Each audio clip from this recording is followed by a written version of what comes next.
I'd like to assure you that I saw this suggestion as soon as it was posted. Within a day or two I had it all planned out and I hoped to get it out for the following weekend. However, September soon became October, then I tried to link it into Halloween somehow, and then I forgot all about that, and now we're nearing the end of November, so if you're new to this channel, this is how things tend to go. I did say I'd never do another one of these, but this one did seem enjoyable, and I think this might be the most spiteful I've ever been. So, after much delay, here's the second part of my Brett Pitman fascination. And then I never want to think about him again. Brett Pitman is the kind of guy who Will from the In-Betweeners would ask to accompany him for a carvery meal so that he could enjoy a pint of cider, perry or mead. Brett Pitman is the kind of guy who the actor Rafe Spall would call his most challenging role. During a biopic of Bournemouth's rise to the Premier League, Spall had to gain 40 pounds and go unshaven for a month in order to get into the mindset of the Jersey-born centre-forward.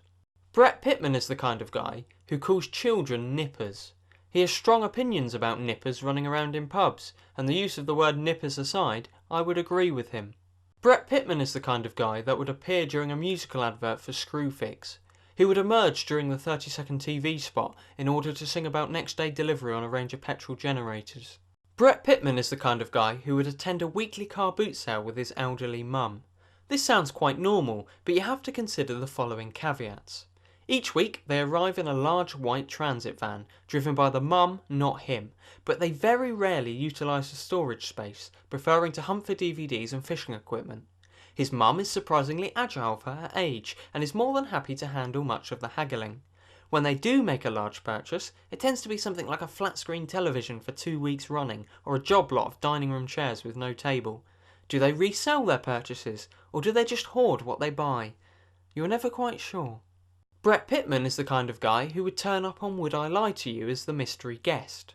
Naturally, you'd stereotype him as somebody who would feature as part of a Screwfix advert, but as revealed by Rob Brydon, he's actually Aisling Bea's hairdresser who helped her rescue a goldfish from a fun fair. Brett Pitman is the kind of guy who orders taxis in person from their head office. His destinations are vague, and they often change at the last minute. The FIFA representation of Brett Pitman is the kind of guy who would work as a long-suffering HR advisor at Scranton-based Dunder Mifflin. Brett Pitman is the kind of guy who shouts abuse at ball boys. He might, purely theoretically you must understand, start swearing at one particular nipper during a 0-0 at Fratton Park, where the ball boy in question would have no reason to slow down play.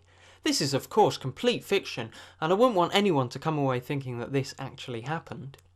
Brett Pitman is the kind of guy who would give Red Dead Redemption 2 protagonist Arthur Morgan a side quest wherein he has to collect 8 different types of leaf.